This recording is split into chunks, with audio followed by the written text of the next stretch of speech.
Welcome to our virtual tour. My name is Nicola Dance Chase, and I'm the Dean of St. Paul's.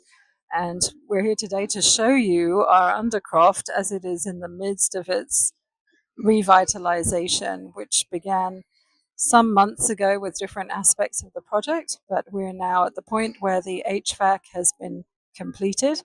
And for many of you who have not had chance to come down and see the space for a long time, this is a way to show you our progress. Okay, now we're entering the Undercroft. And at this spot, I'd like to pause and point out that this limestone wall has leaked water quite extensively in heavy rains for many years, actually. And as part of this project, the contractors have dug down on the outside of the building and filled all the holes and resealed all that. So, delighted to report that in recent rains, it's remained very dry just there.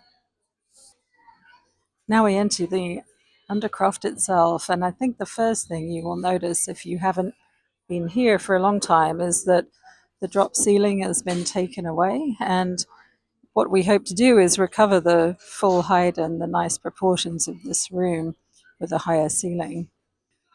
You'll also notice on this south wall there are actually three doorways. One of those had been completely covered up, so we were not aware of that until the room was first scanned. And these actually mirror the three doors above them that go into the sanctuary.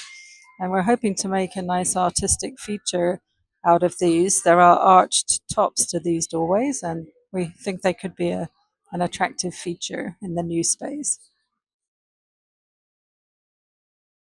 You can see from this angle is the remains of the dividing wall between what was the old choir room to the left and the rest of the space. And what we're intending to do with this dividing wall is to replace it with two or three new pillars so that we can really open up the whole room and have more flexible space. This is the old chapel that we're looking at now, and it's going to become a wonderful state of the art women's bathroom. And right here, the window that we see on the right that goes towards the courtyard, we're hoping to turn this into an ADA accessible doorway so that it will be easy for everyone to access events in the cathedral courtyard.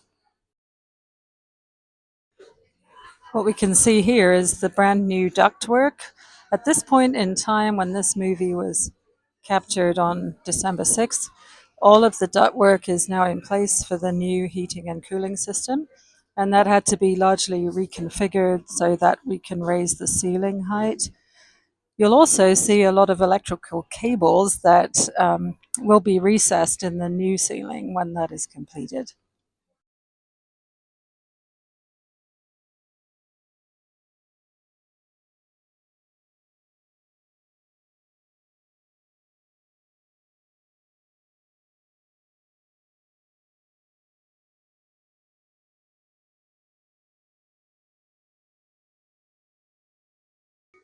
And here on the right, where the light is coming through the doorway, that's the mechanical room where the brand new boiler now resides. It was completely emptied out, the prior boiler being 50 years old.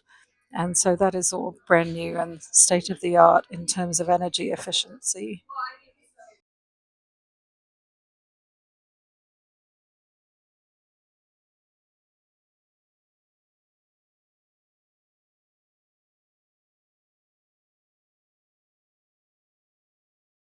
What we see here on the left is part of the entryway out or in from 9th Street, and where the handicapped accessible bathroom used to be, that will become a men's restroom in the new restoration and also improve our access to 9th Street from the Undercroft.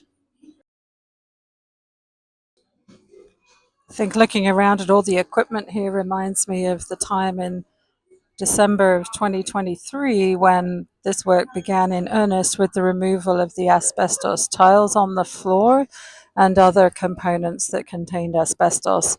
And that really kicked off this project in terms of the renewal of the space and brought it to a safe standard that could be worked in with the general contracting work going on at the moment.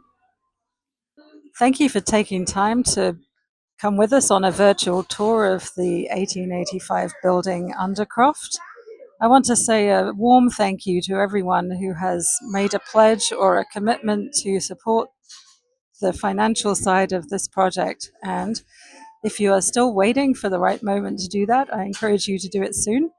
We have a lot of work that remains to be done, and we would love for you to be part of that effort.